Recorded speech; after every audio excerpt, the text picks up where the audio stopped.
영광의 박수로 하나님께 드리겠습니다. 하나님 말씀 이사야 49장입니다. 8절부터 13절입니다. 이사야 49장 8절에서 13절 말씀을 교독을 하도록 하겠습니다. 여호와께서 이같이 이르시되 은혜의 때에 내가 네게 응답하였고 구원의 날에 내가 너를 도왔도다. 내가 장차 너를 보호하여 너를 백성의 언약으로 삼으며 나라를 일으켜 그들에게 그 항무한 땅을 기업으로 상속하게 하리라. 내가 잡혀있는 자에게 이르기를 나오라 하며 흑암에 있는 자에게 나타나라 하리라. 그들이 길에서 먹겠고 모든 헐벗은 산에도 그들의 풀밭이 있을 것인즉 그들이 줄이거나 목마르지 아니할 것이며 더위와 볕이 그들을 상하지 아니하리니 이는 그들을 긍휼히 여기시는 이가 그들을 일끌되 샘물 근원으로 인도할 것임이라. 내가 나의 모든 산을 길로 삼고 나의 대로를 도두리니 어떤 사람은 먼 곳에서 어떤 사람은 북쪽과 서쪽에서 어떤 사람은 시님 땅에서 오리라. 하늘이여 노래하라. 땅이여 기뻐하라. 산들이 즐거이 노래하라. 여호와께서 그의 백성을 위로하셨은즉 그의 고난 당하는 자를 긍휼히 여기실 것임이라. 아멘. 2024년 첫 주일입니다. 우리에게 여전히 축복할 수 있는 귀중한 축복권을 하나님께서 주셨습니다. 그 축복권을 가지고 옆에 분에게 축복하십시다. 평안하십시오. 당신은 세계 살리는 선교사입니다. 우리 원래 주제가 그 항무한 땅을 기업으로 상속하리라입니다. 함께 축복하겠는데요. 영혼의 응답으로 그 항무한 땅을 기업으로 상속받으십시다. 좀 길죠? 처음이니까 좀 그래요. 그러나 매주마다 또 축복을 우리가 하게 되면은 익숙해집니다. 영혼의 응답이 올 한 해 우리 전체가 받을 응답입니다. 그래서 영혼의 응답으로 그 항무한 땅을 기업으로 상속받으십시다. 이게 올 한 해 우리가 축복을 선언할 내용들입니다. 정말로 그 항무한 땅이 기업으로 상속되어지는 영원한 축복 가운데 들어가는 우리 하나교회 모든 성도들 되기를 주의 이름으로 축원합니다. 송구 영신 예배 때 새해 첫 인사를 하려고 했는데 깜빡 잊었어요. 그래서 오늘 첫 주일에 이미 새해는 좀 지났습니다만은 새해 인사 한번 하십시다. 영원한 망대를 세우십시오. 오늘 은혜로운 찬양 2부 찬양대 감사합니다. 그렇습니다. 올 2024년 한 해도 우리의 갈 길 다 가도록 하나님이 인도하실 것입니다. 어려움을 당한다면 거기에 족한 은혜를 주실 것이고요. 반석 같은 문제를 당한다면 그 반석에서 샘물을 내게 하시는 하나님의 은혜의 역사가 오늘 우리 위에 있습니다. 이 안에 이 축복된 귀중한 걸음을 시작하는 첫 주일에 최고로 응답받고 축복을 누리는 그런 시간들 되기를 주의 이름으로 축원합니다. 우리 장로님 기도하셨던 것처럼 오늘 청지기 주일입니다. 청지기는 무엇입니까? 주인의 것을 맡아서 일을 처리하기 위해서 고용된 사람이 청지기입니다. 주인의 것을 맡아서 그 일들을 주인의 일들을 처리하기 위해서 고용된 사람이 청지기입니다. 그렇다면은 그 주인의 일이 무엇인가 너무나 잘 알아야 되겠죠. 그게 청지기의 의무죠. 그러면 우리의 주인은 누구십니까? 우리의 주인은 누구세요? 하나님이십니다. 그러면 하나님께서 우리의 주인이시라면 하나님의 계획과 뜻들을 잘 알고 그 일에 심부름할 수 있는 사람이 청지기입니다. 그러면 하나님의 계획과 뜻이 무엇일까요? 먼저 오늘 특별히 여러분 청지기 주일에 무엇보다도 말씀을 드리고 싶은 부분들은 이 안에 예배에 성공하는 귀한 축복 있기를 주의 이름으로 축원합니다. 하나님은 하나님의 백성들에게 예배를 통해서 하나님 당신의 뜻과 계획을 하나씩 하나씩 알려주세요. 그래서 당연히 하나님의 계획과 뜻들을 청지기로서 잘 알기 위해서는 예배함으로 주께 나가야 합니다. 그래서 여러분이 이번 한 해도 내가 시간마다 하루하루마다 주간마다 예배자로 서서 하나님의 계획과 하나님의 뜻을 붙잡고 하나님의 인도를 받아야 되겠다. 그 결단들이 오늘 여러분에 있기를 바랍니다. 특별히 예배를 하면은 크게 두 가지로 나눌 수 있어요. 우리가 주일날 말씀을 받는 예배가 있고요, 주의 종을 통해서 강단을 통해서 주시는 하나님의 말씀을 받는 예배가 있고요, 그 받은 말씀들을 한 주간 현장에서 확인하는 예배가 있습니다. 그런데 받은 말씀들을 확인하고 받는 예배에 여러분 성공하게 되면은 어느 날 여러분 자신을 바라보면은 응답의 자리에 딱 있게 됨을 보게 됩니다. 어느 날 성공의 자리에 있게 됨을 보게 됩니다. 나는 노력하지 않고 애쓰지 않았는데도 불구하고 어느 날 정복의 자리에 딱 서 있음을 알게 됩니다. 그래서 이 한 해 청지기로서 먼저 여러분 앞에 결단되어져야 될 부분들입니다. 나는 이 한 해 주일날 강단 말씀을 받고 현장에서 그 받은 말씀을 확인하는 귀한 예배자로 예배의 인생이 되어야 되겠다. 그 결단들이 여러분에 있길 바랍니다. 예수님의 제자들이 예수님께 물었죠. 우리가 어떻게 하여 주님의 일을 하리까?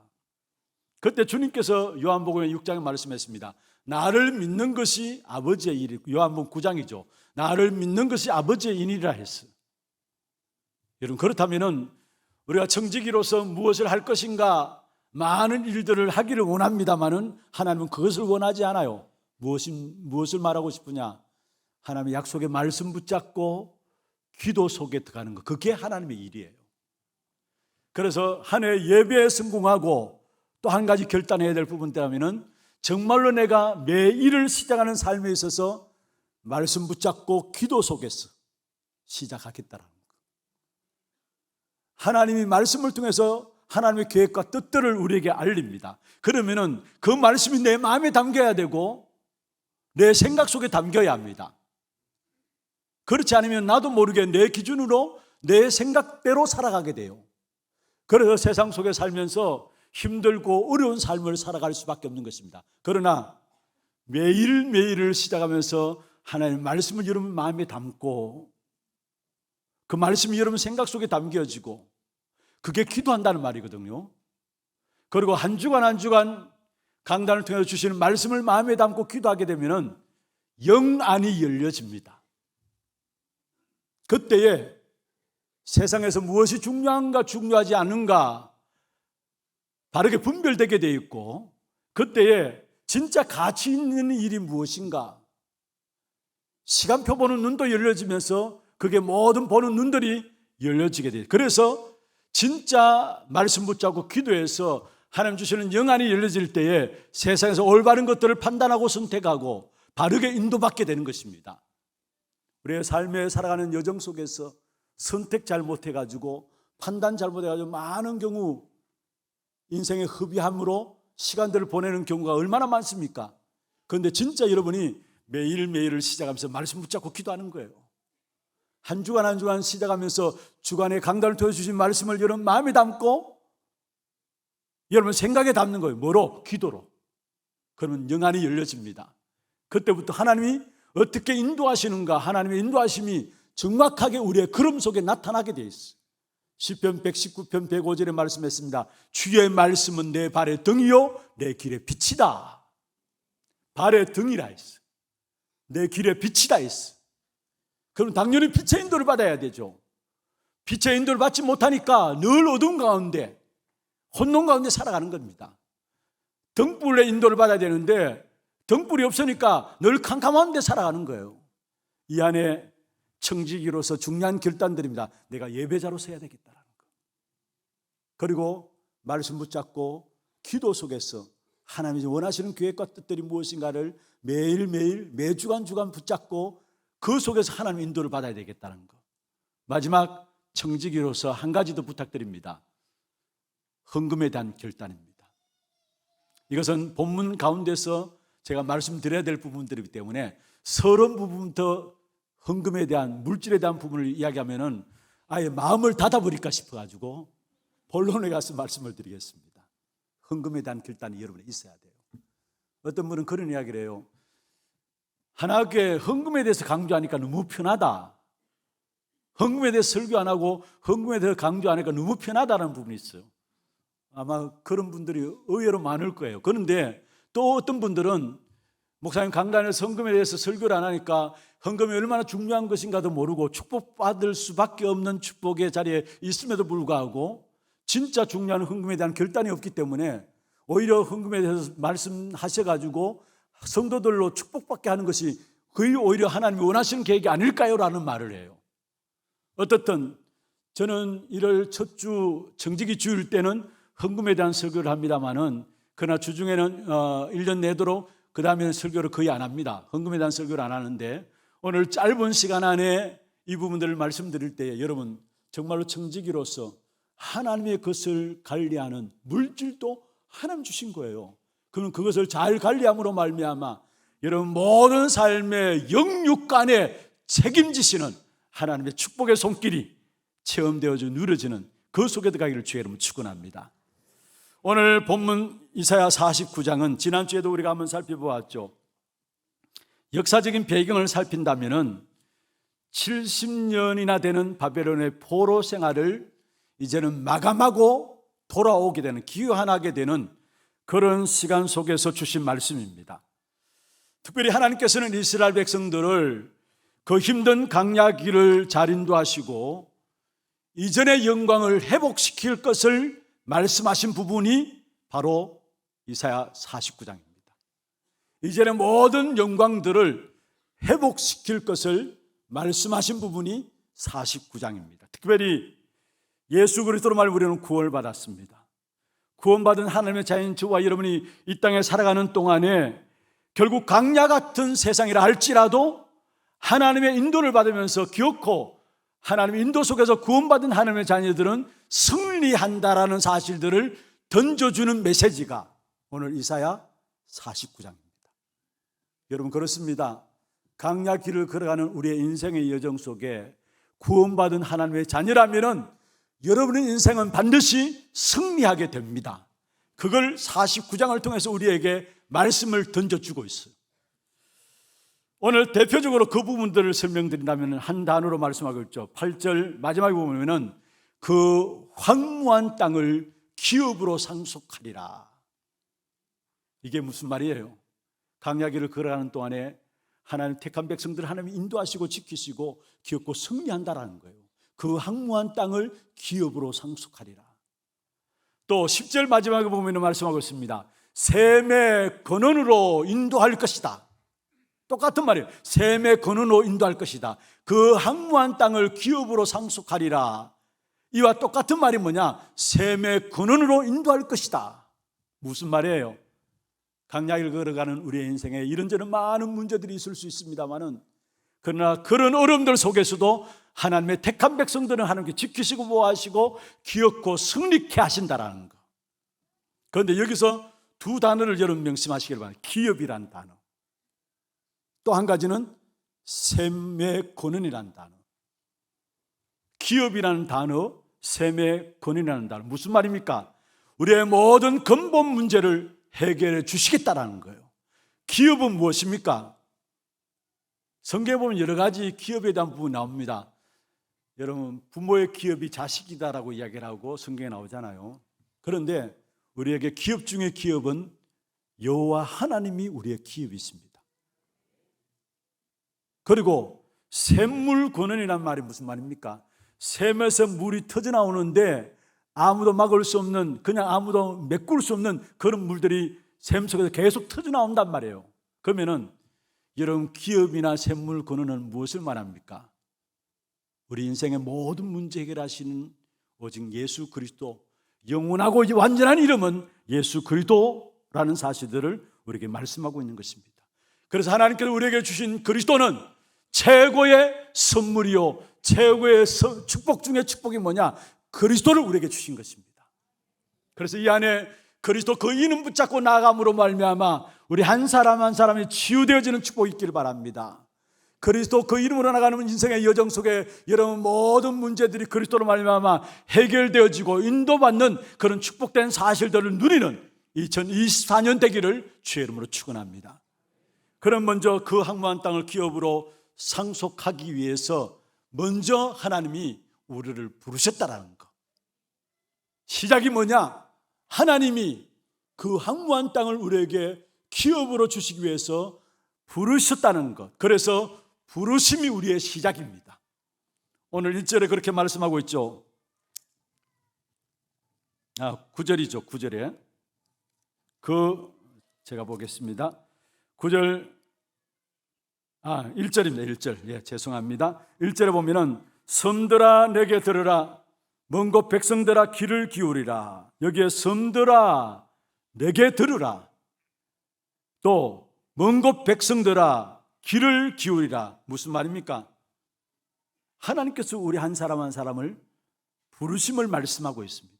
그래서 그 항모한 땅의 기업의 축복을 누리는 가장 중요한 시작이 뭐냐? 하나님이 우리를 부르셨다라는 거. 그 축복을 누릴 수 있도록. 그래서 섬들아 내게 들으라, 또 먼 곳 백성들아 귀를 기울이라. 여러분, 사실은 지난 송구 영신 예배 때 말씀을 드렸습니다.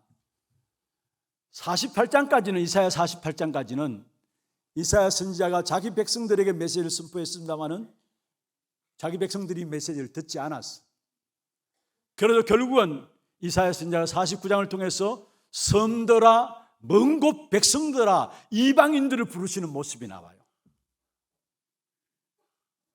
자기 백성, 선택받은 백성인 줄 알고 혈통적으로 선택받은 백성인 줄 알고 복음을 거부한 이스라엘 백성들에게 하나님 이사야 선지자를 통해서 이제는 이방을 향해서, 열방을 향해서 복음을 선포하는 사실들이 나와요. 그래서 오늘 본문에 섬들아 내게 들으라, 먼 곳 백성들아 귀를 기울이라. 이 말씀은 많은 학자들이 그렇게 봅니다. 이사야 선지자를 통해서 선교적 메시지를 던진 것이다. 선교적 메시지를 던진 것이라는 것. 이 말씀은 무엇을 말합니까? 그리스도 그분께서 오시면은 그로 말미암아 우리가 구원받는다는 사실을 말씀하고 있는 것입니다. 그게 이사야 49장에 나오는 내용들입니다. 다시 말씀드리면은 그리스도가 구원자로 이 땅에 오셔서 그의 택한 백성들을 구원하신다라는 사실을 말하고 있는 것이 바로 이사야 49장이에요. 여러분, 구원이란 무엇입니까? 구원이란 하나님께서 우리에게 주신 최고의 축복으로 주신 그리스도로 말미암아 우리의 신분이 바뀌어지고 그 그리스도로 말미암아 우리의 주인이 바꾸어지는 것을 가지고 구원이라는 것입니다. 구원이란 하나님이 우리를 부르셔서 하나님의 자녀이 되는 신분을 주시는데 그 신분은 뭐냐? 우리의 주인이 바뀌어진 거예요. 누구로? 그리스도로 주인이 바뀌어진 거예요. 그런데 실제로 한번 보십시다. 우리가 살아가는 삶에 우리의 주인이 과연 그리스도입니까? 창세기 3장 사건 이후로 인간이 원치 않지만은 결국은 내 인생의 주인을 나로 삼고 살아가요. 많은 사람들이 그리스도가 주인 안 되어 있어요. 그리고 세상 사람들이 나를 내 인생의 주인으로 살아간과 더불어 또한 세상 물질을 내 인생의 주인으로 모시고 살아가요. 그리고 세상 성공을 내 인생의 주인으로 여기며 살아가요. 그게 세상 사람들이 살아가는 삶입니다. 여러분, 그냥 단순히 나를 믿는다, 세상 육신 물질을 따라간다, 세상 성공을 따라간다, 아니에요. 그게 주인되어 있다니까요. 주인이 바뀌어진 거예요. 주인이 바뀌어진 거예요. 그러나 나 자신, 내가 주인되어 있고 나 자신의 내 중심에 세상 물질이 주인되어 있고, 그래서 만몬신이라 하잖아요. 신이 되어버린 거예요. 그리고 세상 성공이 주인되어 있어요. 주인도 아닌데 주인 노릇해요. 여기에 악한 사단의 속임수에 의해서 모든 사람이 그러한 삶을 살아갑니다. 그런데 주인이 아니라는 증거가 뭡니까? 결국은 여러분, 내가 내 자신을 위해서 살아가면 살아가는 만큼 잘 돼야 되는데 미안합니다만은 영적인 문제들이 계속 일어나요. 세상의 물질을 위해서 살아간다. 여러분, 물질을 위해서 노력하고 애쓴다. 그래서 여러분, 세상 사람들은 뭔가 돈 벌기 위해서 안 가리는 것 없이 다 하잖아요. 그런데 돈을 벌었다. 그게 나중에 뭐냐? 주인이 돼가지고 그 돈에 끌려가요. 돈의 종로로 돼요. 우리가 돈을 다스려야지, 물질을 다스려야지. 돈에 끌려간다. 그 인생만큼 비참한 인생이 있을 수가 없어요. 그런데 많은 경우 돈이 주인의 자리에 딱 자리 잡고서 돈 때문에 모든 사고 사건이 일어나고 돈 때문에 못할 짓도 하게 돼요. 왜냐? 돈이 주인이기 때문에. 그렇잖아요, 여러분. 그리고 성공의 주인이 되어가지고 여러분 뭔가 열심히 합니다만은, 그래서 성공하기 위해서 달려갑니다만 성공 이후에 오는 영적 문제, 여러분 주인이라면은 우리 인생을 책임지시고 평안 가운데 인도하실 것인데 영적 문제가 온다는 말이에요. 그러면 나 자신도, 내 인생도, 또 세상 물질들도, 세상 성공도 결국 우리의 주인이 아니다라는, 그런데 속아가지고 원래 악한 사단이 속임수를 쓰잖아요. 요한복음 8장 44절에 너희는 너희 아비 마귀에게서 났으니, 악한 사단이 결국 속임수를 쓰는데 나를 주인으로, 세상 물질을 주인으로, 세상 성공을 주인으로 섬기도록 그렇게 속임수를 쓰는 겁니다. 여기에 속아가지고 결국 나오는 게 뭡니까? 악한 사단이 그 배후였기 때문에 영적 문제, 심각한 영적 문제들이 계속해서 일어나는 것입니다. 또 한 번 이야기해 보십시다. 여러분, 많은 사람들이요, 왜 자신을 주인으로 섬기느냐? 그 증거가 뭐냐? 이렇게 만나서 이야기를 해보면 사람들이 저 사람은 법 없이도 살 수 있는 사람이다, 그런 말들 하잖아요. 법 없이도 살 수 있는 사람이다, 너무나 착한 사람이다. 그런데 그 사람이 복음을 안 받아요. 그러면 그 사람에게는 자기 자신이, 착함이, 법 없이도 살 수 있는 그런 어려움이 주인으로 자리 잡고 있기 때문에 그리스도 복음을 안 받아요. 또 여러분, 우리가 많은 지성을 가지는 거 중요합니다. 지식들 가지는 거 중요합니다. 성공해서 많이 공부해야죠. 중요합니다. 그런데 그게 영적인 것들을 맡고 있다면, 그러면 그게 결국 내 인생 안에 주인으로 자리 잡고 있다는 말이에요, 여러분. 그게 복음을 받고 영적 세계를 눈을 못 열게 하고 영적으로 장님을 만든다면 그게 내 인생 안에 주인으로 자리 잡고 있다는 말이에요. 그리고 물질에 대해서 한번 보십시다. 제가 참 몇 번 말씀을 드렸습니다마는 직접 들은 말이에요. 어느 정도 물질을 갖고 있는 분이고 명예도 있는 분이에요. 그런데 사석의 자리에서 한번 저한테 그런 이야기를 해요. 여럿이 있었어요. 그런데 어떤 말씀을 하시냐면은, 나는 소똥에 굴려도 이 땅이 좋다라고 해요. 소똥에 굴려도 이 땅이 좋다라고 해요. 너무 예수 잘 믿는 사람처럼 보이는 분이에요. 교회 안에서도 중요한 자리에 있는 분이고 명예도 있고 많은 것들을 가진 분이에요. 그런데 그분이 하시는 이야기가, 나는 소똥에 굴려도 이 땅이 좋다라는 거. 많은 생각들을 하게 되었어요. 과연 예수 믿는 사람들도 저렇게 살아가고 있지 않는가? 하나님이 원하실 때 내가 적든 크든 들을 수 있다는 것 축복이에요. 그런데 우리도 모르게 물질에 매여가지고 평생 물질 쫓다가 그 물질에 종살이에요. 그게 과연 복일까요? 여러분, 물질의 주인을 바꿔야 합니다. 물질의 주인됨을 여러분 내려놔야 합니다. 여러분, 11조가 뭔 줄 아십니까? 우리의 모든 물질의 주인은 하나님이 있습니다. 그 믿음의 고백으로 내는 것이 11조예요. 여러분, 건강도 마찬가지, 물질도 마찬가지고, 정말 여러분 주인은 하나님 아닙니까? 건강과 물질 모든 것의 주인은 하나님 아닙니까? 만물의 주인은 하나님 아닙니까? 오늘이라도 여러분 하나님 부르시면 가야 되는 겁니다. 아무리 건강해도 내려놓고 가야 되고, 아무리 많은 재산을 갖고 있다 할지라도 다 내려놓고 가야 하는 것이 우리 인생입니다. 그런데 그걸 알지 못하니까 내 건강을 신으로, 그래 죽자 살자, 물론 이해는 합니다. 왜냐?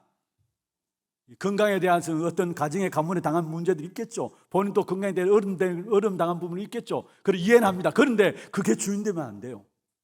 물질도 마찬가지입니다. 너무나 가난하게 살다 보니까 물질에 대해서 애착을 가지고, 그래서 어느 정도 승리에 어느 정도 자리 있게 보니까 그 물질 때문에 오는 이익도 있고 하니까 그 물질을 못 버리는 겁니다. 그런데 그런 동안에 늘 물질에 끌려가요. 그런데 나의 모든 물질의 주인은 하나님이십니다. 그 믿음의 고백이 11조예요. 근데 정말로 11조만 교회가 제대로 되어도 교회는 운영됩니다.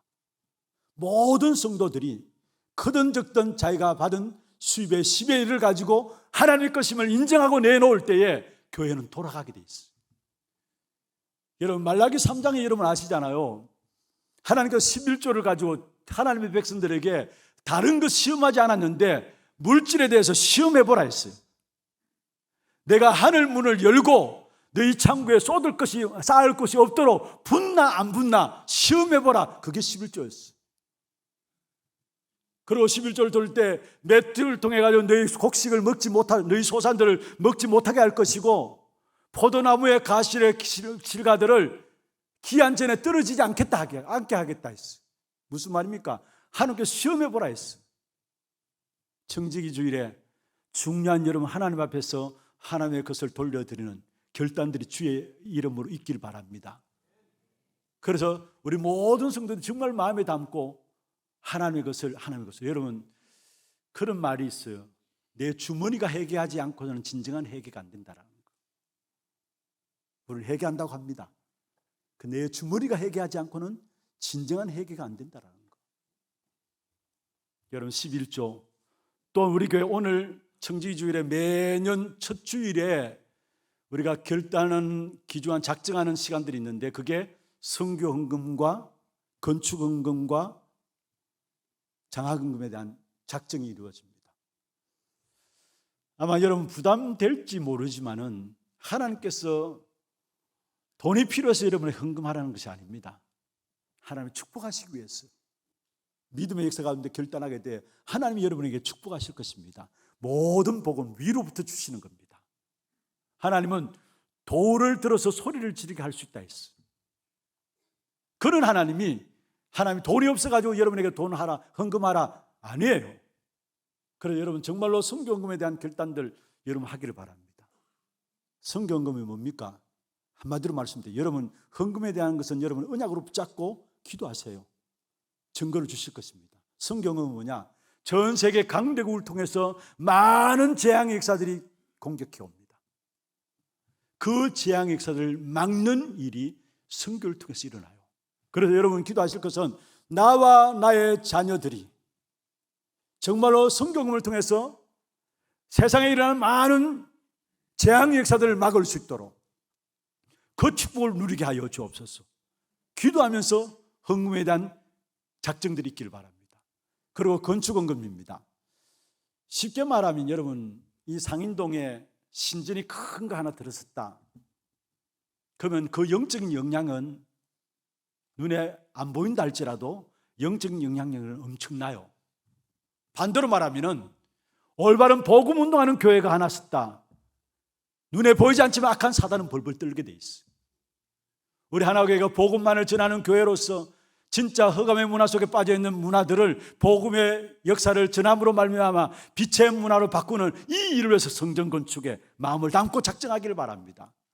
특별히 방송 교체 시스템도 건축 헌금에 들어가 있는데요. 여러분 방송을 통해서 전 세계에 빛을 발하는, 그래서 참된 빛의 문화를 전달하는 이 일에 쓰임받게 하옵소서. 그 중심 가지고 결단하시길 바랍니다. 그리고 장학헌금입니다. 여러분 미래 언약이죠. 우리 후대들을 향한 귀중한 마음을 가진 자들마다 하나님은 언제나 시대마다 하나님은 축복하신 것을 보게 돼요. 그래서 우리는 장학헌금 있고 또 RUTC 헌금 있고 하나스미스쿨 헌금이 있습니다. 각기 성도들 보면은 마음을 담고 기도하면서 헌금하는 부분들을 보게 되는데요. 좋습니다. 여러분 후대들을 위해서 마음에 담고 기도할 때 우리 후대들이 진짜 이 한 시대에 복음의 엘리트로 서서 정말로 3단체 모든 명상운동을 막을 만큼 귀한 축복된 제자들이 일어날 수 있도록, 삼스밋의 귀한 축복된 응답들을 가진 제자들로 일어날 수 있도록 마음에 담고 후대에 대한 미래 언약을 가지고 헌금하시길 바랍니다. 그리고 11조 한 해 동안 내가 어떻게 인도받을 것인가 4대 헌금에 대한 부분을 제가 말씀하고 있는데요. 정말 나와 우리 가정이 드리는 11조를 통해서 교회가 마음껏 복음 전하는 일에 쓰임받게 하여 주옵소서. 그 언약을 가지고 그 언약을 붙잡고 헌금에 대한 결단들이 오늘 청지기 주일에 여러분이 있기를 바랍니다. 다시 말하면 물질의 주인을 바꾸세요. 그러면 하나님께서 정복하고 다스리는 은혜를 물질에 끌려다니는 것이 아니라, 세상에 끌려다니는 것이 아니라 정복하고 다스리는 은혜를 우리에게 주시게 되어 있는 것입니다. 나도 모르게 내 안에 주인으로 잡고 있는 내 자신, 세상의 육신, 물질, 정말로 세상을 성공 위해서 살아가는 것, 그게 주인이 아니에요. 속아서 지금 또 우리도 모르게 거기에 빠져 있는 거예요. 그래서 주인을 바꾸는, 이게 바로 구원이라는 사실, 그리스도가 여러분에게 주인 되는 그런 축복이 있기를 바랍니다. 그래서 그리스도로 말미암아 하나님은 우리를 부르셨습니다. 그게 구원이에요. 이 그리스도로 말미암아 우리를 부르신 하나님은 아무 조건 없이 우리에게 부르셨어요. 일방적으로 하나님께서 은혜 주셔서 우리에게 부르셨어요. 우리의 의지로 하나님의 부르심을 받은 게 아닙니다. 우리의 노력으로 구원받은 게 아닙니다. 그래서 성경에 요한복음 15장 16절에 말씀하고 있죠. 너희가 나를 택한 것이 아니요 내가 너희를 택하여 세웠다 했어. 너희가 나를 택한 것이 아니다. 우리의 의지로, 우리의 노력으로 구원받은 게 아니라는 사실. 구원의 시작은 뭐냐? 그리스도로 말미암아 하나님의 부르심을 받은 것이 바로 구원의 시작이에요. 빌립보 1장 6절에 말씀하고 있습니다. 너희 속에 착한 일을 시작하시니가 그리스도 예수의 날까지 이루신다. 누가 착한 일을 시작하시느냐? 착한 일을 시작하신 하나님께서 우리에게 구원을 주시고 그 구원의 역사를 그리스도의 날까지 이루신다는 사실을 말씀하고 있는 것입니다. 우리가 이 예수 그리스도를 믿고 영접하는 순간에 하나님의 자녀되고 하나님의 자녀되는 그 축복의 역사는 내 의지와 노력으로 된 것이 아니라는 걸 기억하셔야 합니다. 여러분, 계시록 3장 20절에 말씀하고 있죠. 볼지어다 내가 문 밖에 서서 두드리니 누구든지 내 음성을 듣고 문을 열면은 내가 그에게로 들어가서 그로 더불어 먹고 그는 나로 더불어 먹으리라. 볼지어다 내가 문 밖에 서서 두드린다. 하나님이 우리의 마음 문을 두드리고 있다는 거예요. 이미 내가 예수 그리스도를 영접하기 전에 하나님의 작업이 시작되었어요. 우리의 마음 문을 두드리는 하나님의 작업이 시작되었어요. 이게 구원이에요. 하나님의 부르심입니다. 이 하나님의 부르심은 일방적인 하나님의 은혜 가운데, 전적인 하나님의 은혜 가운데 우리를 부르셨다는 사실을 말씀하고 있습니다. 그래서 에베소 2장 8절 9절에 말씀하고 있죠. 너희가 그 은혜에 의하여 믿음으로 말미암아 구원을 얻었나니 이것이 너희에게서 난 것이 아니요 하나님의 선물이다. 할렐루야. 아무도 자랑하지 못하게 합니다. 왜냐? 행위에서 난 것이 아니니까. 9절에 말씀하고 있죠. 행위에서 난 것이 아니니 이는 누구든지 자랑하지 못합니다. 우리의 노력과 우리의 의로, 우리의 열심으로 구원받은 것이 아니라는 사실을 말씀하고 있는 것입니다. 오늘 본문 1절에 보세요. 여호와께서 태에서부터 나를 부르셨고 내 어머니의 복중에서부터 내 이름을 기억하셨다. 태에서부터 나를 부르셨고 하나님의 부르심을 말하고 있는 거예요. 내 노력과 의지와 상관없이 태에서부터 나를 부르셨고 복중에서 내 이름을 기억하셨다 말씀하고 있습니다. 그렇습니다. 하나님이 나를 택해놓고 택한 나를 쓰시는 겁니다. 내가 하나님께 나와서 하나님을 쓰시는 게 아니라 먼저 택해놓고 하나님이 택한 나를 쓰시는 겁니다. 에베소 1장 3절 4절 5절에 중요한 말씀이 있죠. 찬송하리로다. 하나님에 속한 모든 신령한 복을 주시기 위해서 우리를 부르시다 말씀하시면서 4절에 말씀하고 있습니다. 곧 창세전에 그리스도 안에서 우리를 택하사, 창세전에 그리스도 안에서 우리를 택하사 말씀하시고 5절에 보면은 그 기쁘신 뜻대로 우리를 예정하셨다. 그리고 예수 그리스도로 말미암아 자기의 아들들이 되게 하셨다 말씀했습니다. 조건이 없는 일방적인 하나님의 은혜 속에서 주어진 것이 바로 구원의 역사예요. 그런데 여러분, 종교는 조건이 없는 일방적인 은혜가 아닙니다. 이거 돼야 된다, 저거 돼야 된다, 착하게 살아야 된다. 조건이 있어요. 이 세상의 모든 것들은 다 조건이 있어요. 그래서 인과응보를 이야기하잖아요. 조건이 다 있어요. 종교도 조건이 있어요. 그런데 구원만큼 뭐냐? 하나님이 그리스도로 말하면 우리 인생의 모든 문제를 다 해결해 놓고 믿으라는 겁니다. 그게 복음이에요. 그 믿음조차도 내가 아니에요. 하나님의 은혜에 의하여 믿게 된다는 거예요. 종교와 복음이 뭐냐? 종교는 내가 하는 거예요. 열심히 내고 노력하고 애쓰고 다 조건이 있다는 거예요. 그런데 하나님의 은혜 복음은 조건 없는 일방적인 은혜예요. 다 끝내놓고 믿으라는 겁니다. 그래서 로마서 5장 8절에 말씀하고 있죠. 우리가 아직 죄인 되었을 때 그리스도께서 우리를 위하여 죽으심으로 하나님이 우리에 대한 자기 사랑을 확증하셨느니라 말씀하고 있는 것입니다. 여러분, 우리 인생의 문제를 거짓말하지 않고, 자신의 문제를 거짓말하지 않고 돌아본다면 진짜 조건 없는 하나님의 은혜가 구원임을 알게 됩니다. 모두가 거짓말해서 그렇죠. 진짜 우리 한 사람은 자신을 바르게 본다면 조건 없는 일방적인 하나님의 은혜가 구원이라는 사실을 알게 되어 있어요. 우리 인생은 어떻습니까? 에베소 2장 1절에 나오는 말씀처럼 죄와 허물로 죽었어요. 전적으로 타락해버렸어요. 지, 정의, 골고루 모든 부분을 하나님은 알 수 없도록 타락해버렸어요.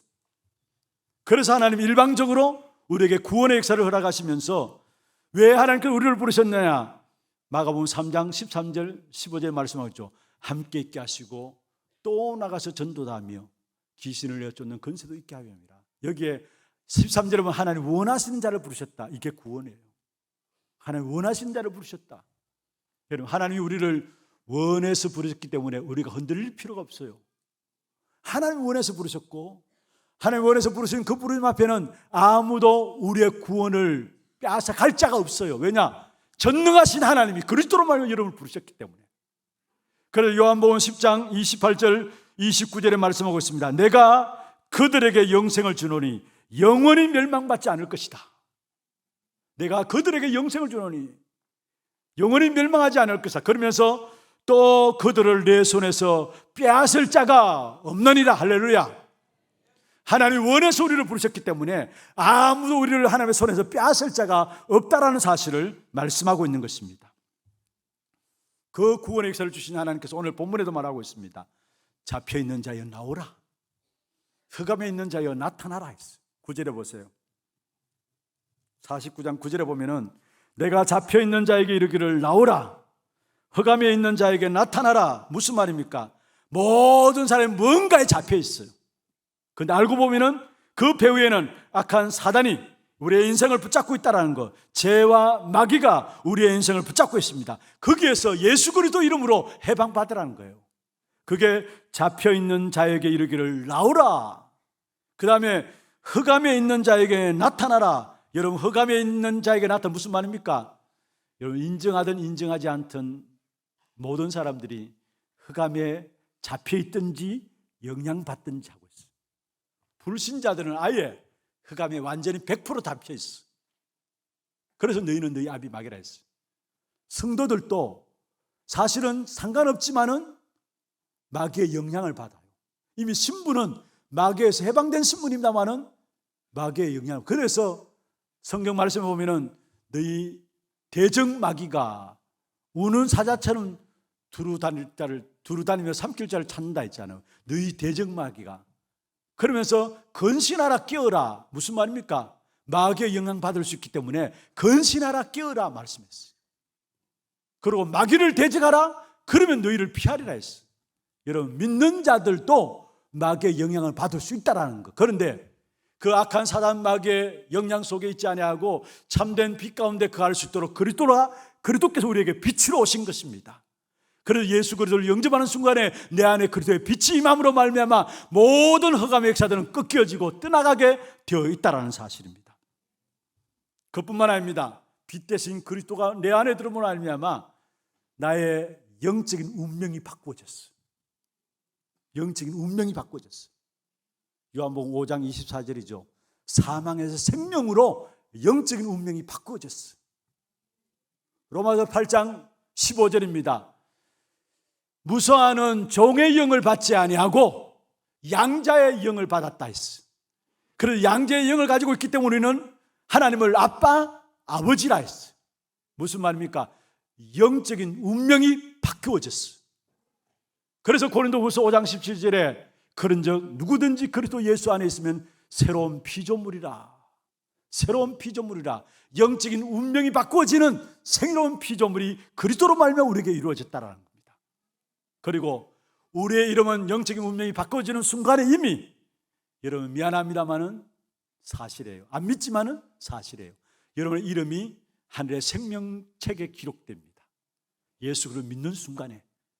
계시록 13장 8절에 나오죠. 우리의 이름이 바로 어린 양 생명책에 기록됨을 말씀하고 있습니다.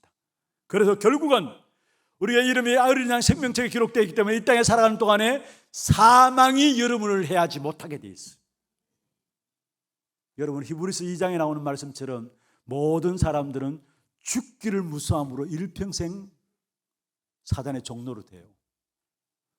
사망이 인생을 붙잡고 있는데 그래서 죽기를 무서함으로 사단의 종노하다.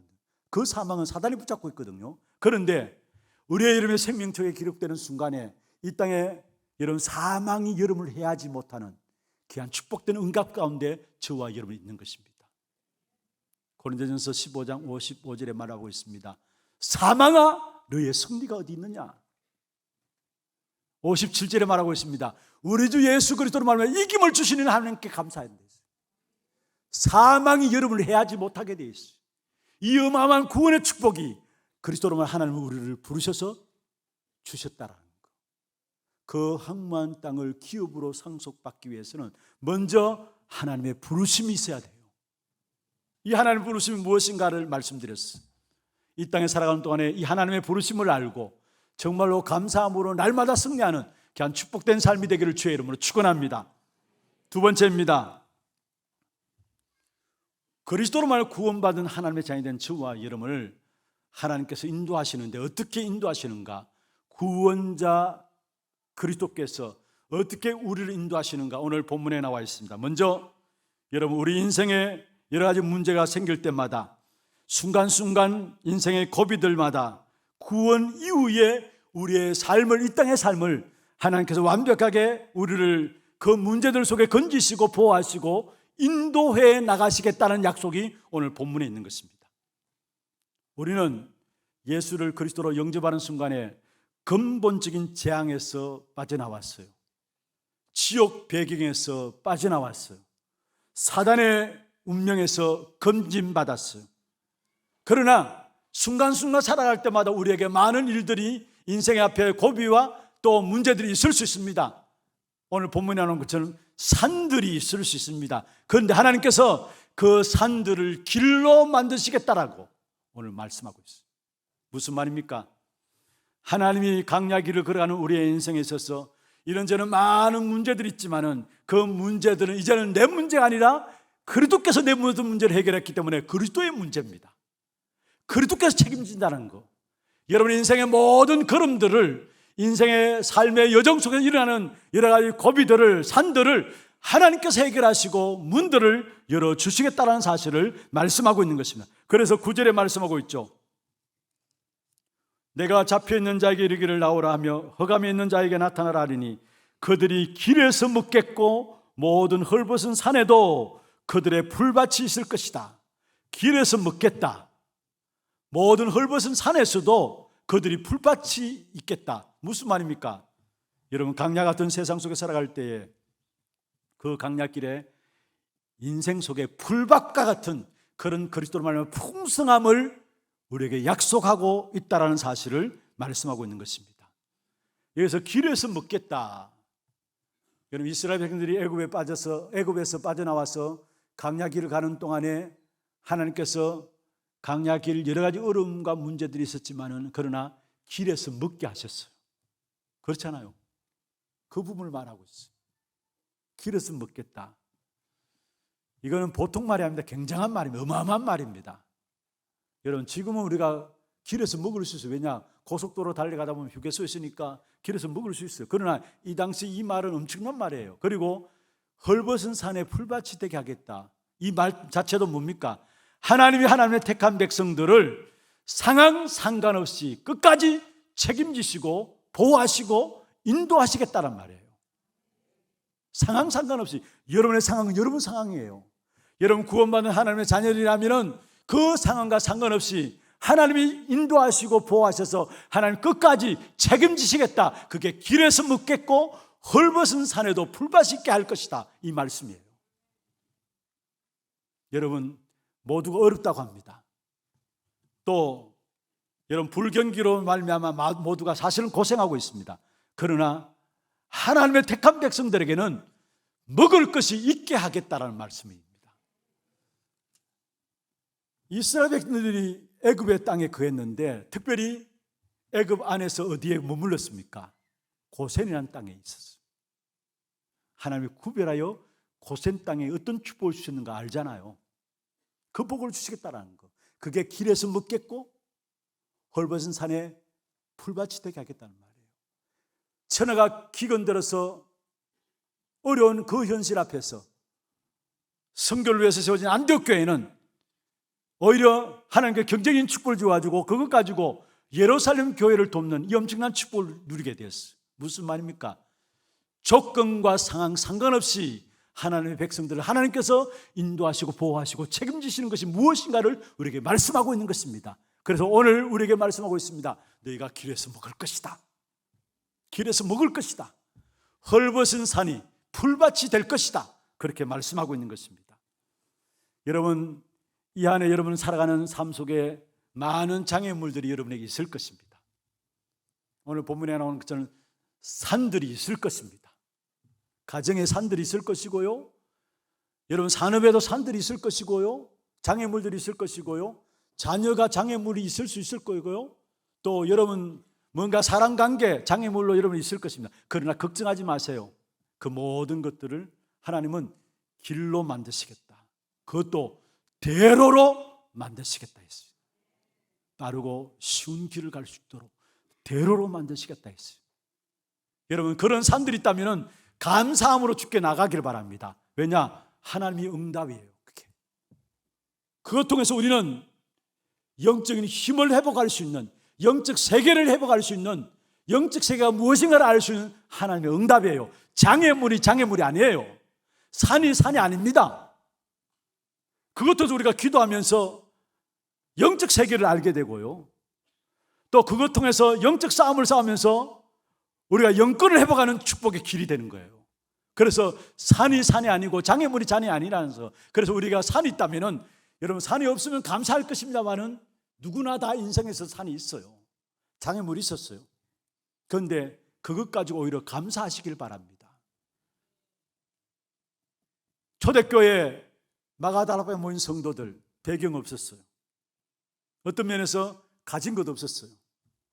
그래서 유대인들이나 로마가 함부로 그들을 핍박하고 박해했어요.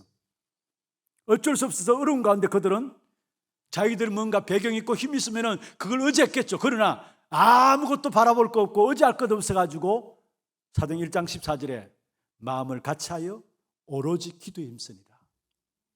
그게 응답이었어요. 사실은. 여러분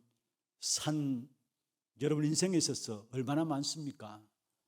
어려움이 얼마나 많습니까? 우리가 예수 믿는데 뭐 이런 어려움이 있어? 아닙니다. 어려움이 있습니다. 산들이 있습니다. 장애물이 있습니다. 그러나 그 산과 장애물이 오히려 영적 세계를 알고 영권을 회복하는 중요한 축복의 문제들이 될 것입니다. 그 축복을 여러분 확인하시길 바랍니다. 그래서 문제 당할 때마다 감사하세요. 오히려 고난 당할 때마다 감사하세요. 하나님께서 내게 어떤 축복을 주시려고 하는가 기대하시길 바랍니다. 내 앞에 장애물이 있다면 기대하세요. 하나님께 이걸 통해서 내게 어떤 축복을 주시느냐 하는가. 여러분 성경 보세요. 여러분 고난이 고난으로 끝나는 게 아니에요.